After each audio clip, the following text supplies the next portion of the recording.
Exactly 2 years ago, Hamas struck Israel in a horrific attack, one of the worst known terrorist attacks of all time. More than 1,200 people lost their lives.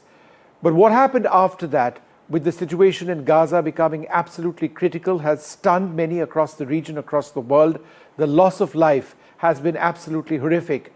And today, 2 years after the attack which took place on Israel, what we are now, you're actually seeing shots of that.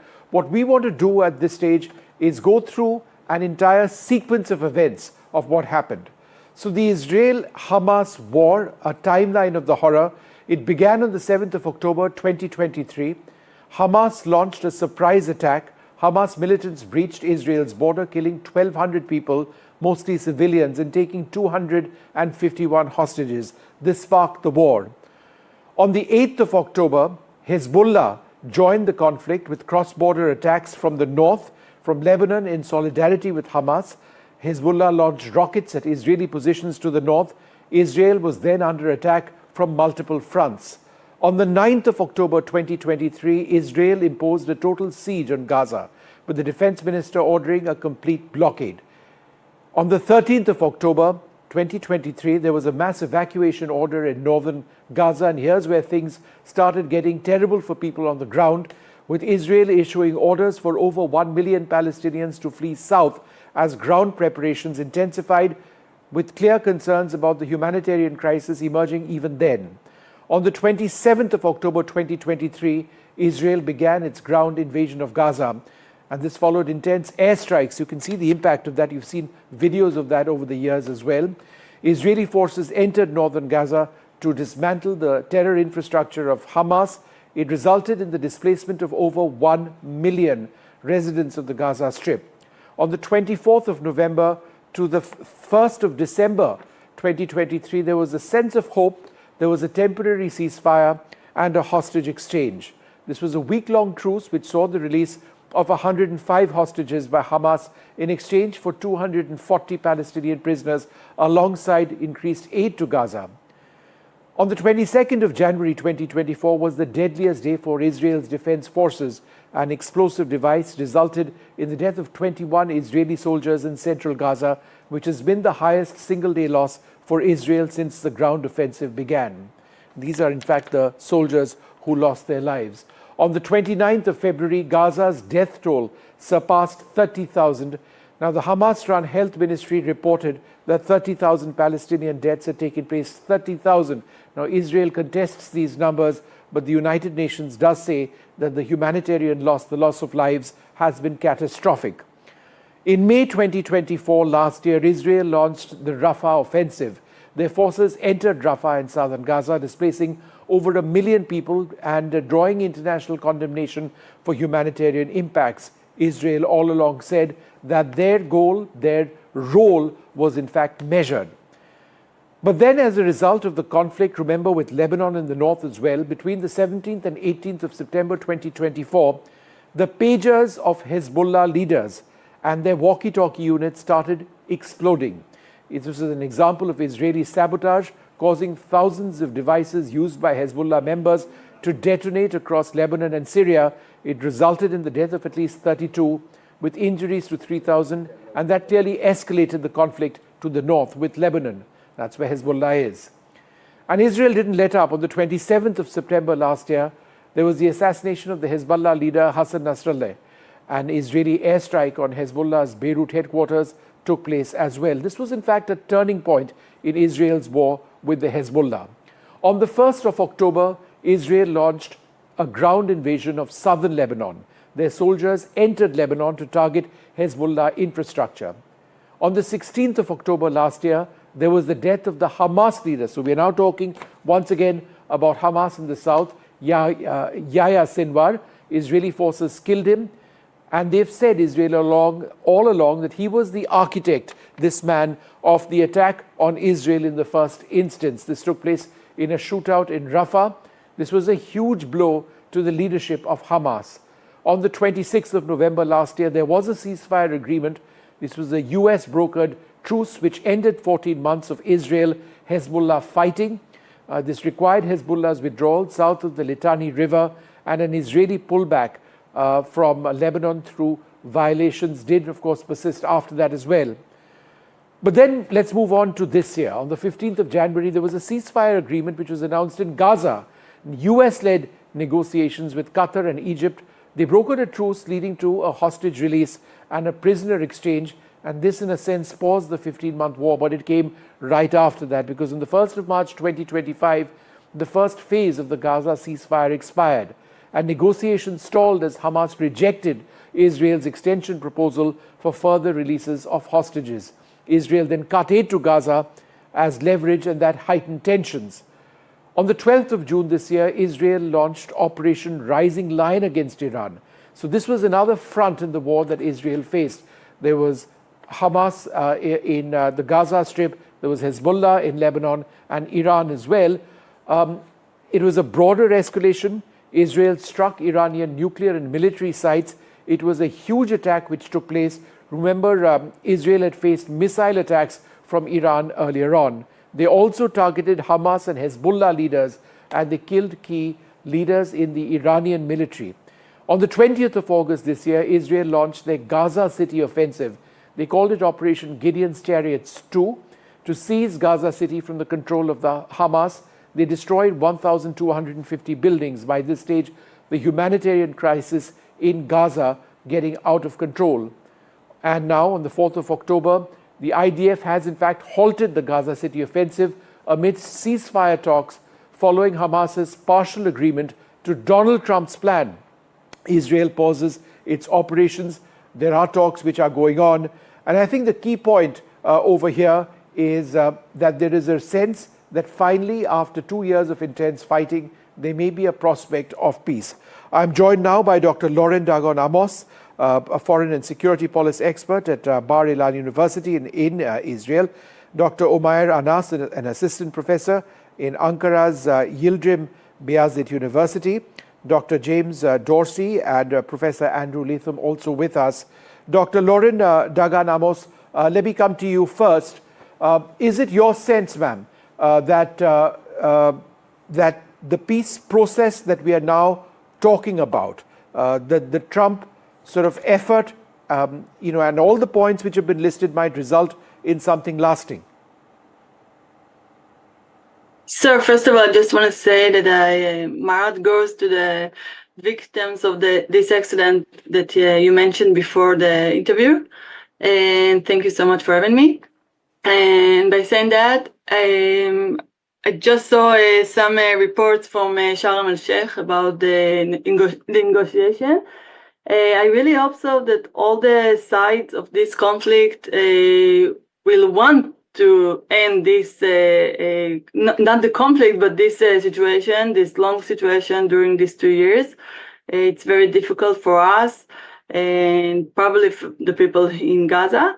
I think that Trump really wants to end this situation, but I'm not feeling that Hamas and Qatar have the ability to do it. All right, I'm just going to pause for a moment with some breaking news coming in, which I'm just going to read out at this stage. I will come back to this discussion if all my guests can be with me. We've got some information coming in from the External Affairs Ministry now of the Indian Embassy in Kiev, Ukraine, which is looking into reports that an Indian national who was fighting for the Russians has been captured by Ukrainian forces. Sources indicate that the Indian mission in Kiev is ascertaining the veracity of the report. It's not yet received any formal communication from the Ukrainian side in this regard. So that's an important development which we will keep track of. India has all along advised our nationals not to fight in the Russian forces, but despite that, there are people who have actually gone through. We've appealed to Russia to let them come back, but there appears to be reports now, fairly strong reports of some Indian nationals, at least one, having been captured by Ukrainian forces. But I want to go back to the discussion at hand, and let me ask Dr. Omair Anas, of all the points mentioned by Donald Trump in the peace proposal, is there anything which you find would be very difficult to implement? Thank you very much for having me. I don't think that Trump's peace plan is not achievable. However, The most problematic thing is that Israel has been offered many chances for peace.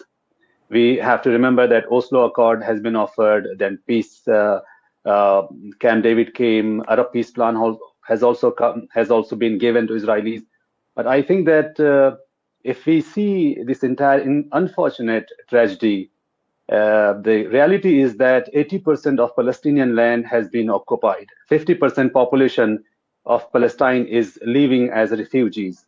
And the president of Palestine in West Bank is not powerful, even like a municipality head. Palestinians cannot even build their hospitals, schools, they cannot run banks, they cannot run a normal economy. And this all happened before the 7th October. So Palestinians are effectively living like the life of prisoners in the the biggest open prisoner in the Middle East or in the world. In such a frustrating situation, the growth of extremist ideologies or organizations like Hamas cannot be surprising for anyone. My fear is that the rise of radical ideologies and fundamentalist ideologies led by Netanyahu, I think that it will be extremely difficult for Israel to accept any peace plan offered by Donald Trump or anyone else.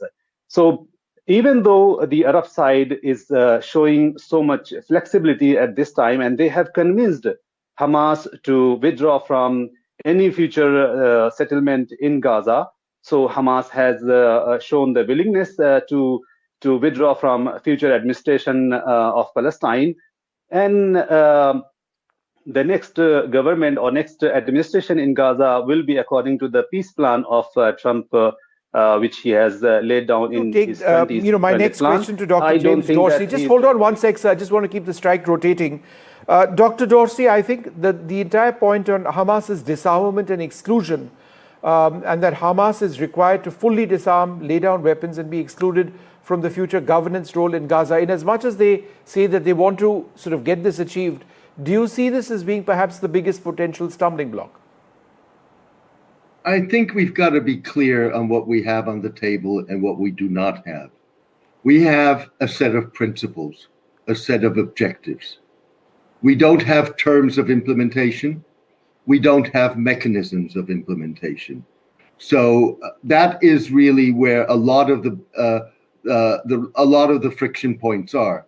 What we've seen over the last 24 to 36 hours is essentially the Qataris and the Egyptians negotiating with Hamas.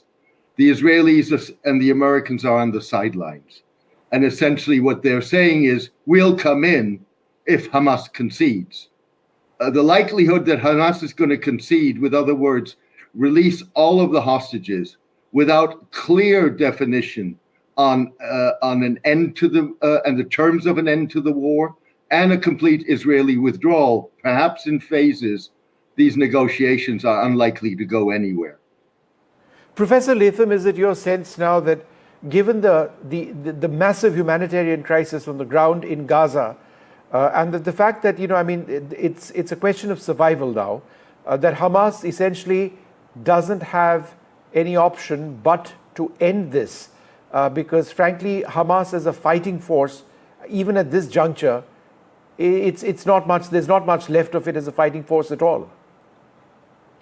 No, and it's under a lot of pressure from the Arab states in the region to make these concessions. They all have their own national interests at play, and they're all pursuing them. And right now, they align with the Netanyahu government, and we can talk about the coalition and how unstable that might be. But to answer your question directly, it boils down to this. Is Hamas going to voluntarily give up the leverage it has from the hostages and the dead bodies of the hostages? Is it going to voluntarily disarm in a verifiable way? And is it going to vote itself out of existence? And I would suggest that maybe the first one is a possibility. The second one strikes me as an impossibility. And the third one is beyond the realm of even considering it as a possibility. I just don't see this organization, even under pressure from its compatriots in the region, voluntarily disbanding itself and disappearing as a player on the stage. I'm not aware of many organizations in all of human history that have done that voluntarily. So that's a huge stumbling block. The other stumbling block, of course, is that the Israeli coalition is unstable, and the far right in that coalition is opposed to this peace plan. So that's a problem as well. And then in the very short term, Donald Trump has given deadlines, and of course they can't be met because Israel and Palestinians can't agree on which Palestinian prisoners will be released, for example. That hasn't been done yet. So the timelines are kind of unrealistic. One can look at this and be optimistic and hopeful, or one can look at this and be guardedly optimistic and perhaps a little bit cautious about predicting its success. Dr. Amos, at this juncture, if within a finite period of time, by which I mean days, if not just a handful of weeks, there isn't a full surrender of Hamas, do you expect Israel to go into areas it's not completely and be an occupation force for the foreseeable future? I think this deal make Netanyahu difficult times, and the people in Israel really want to go to elections. So this coalition, the majority people in Israel doesn't want this coalition these days.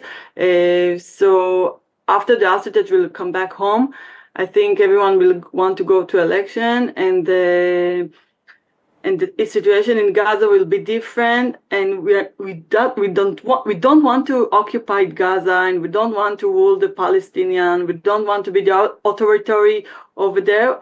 I think the deal now is that there is going to be an international community that will rule in Gaza, and I really hope that's what's going to be. Dr. Anas, what is the immediate situation in terms of, there have been concerns about a famine in Gaza. The Israeli government, of course, has denied that. But in terms of the humanitarian situation on the ground, is there any stabilization in the last 1 month? From what I heard, there is nothing. Just half a sec. That question is to Dr. Omer Anas. Yeah, Gaza is one of the biggest disasters, man-made disasters.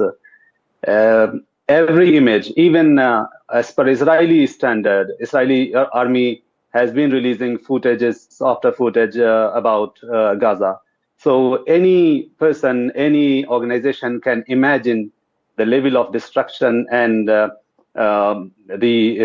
level of suffering of the people in Gaza. So what I see is that there is no, we can easily understand what is going on in Gaza, and Gaza needs a peace right now, immediately.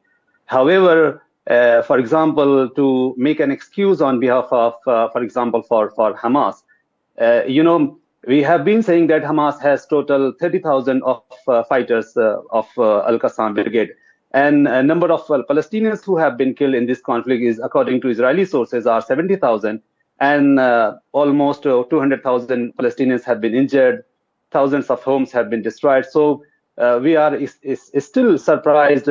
How can we say that Hamas is still there? So in my assessment, Hamas has been effectively defeated.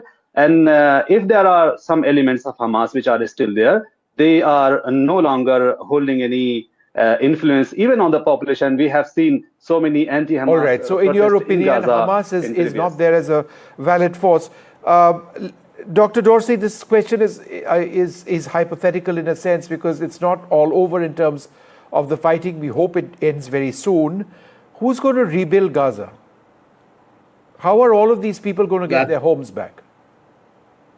Well, that's going to very much depend on how these negotiations go.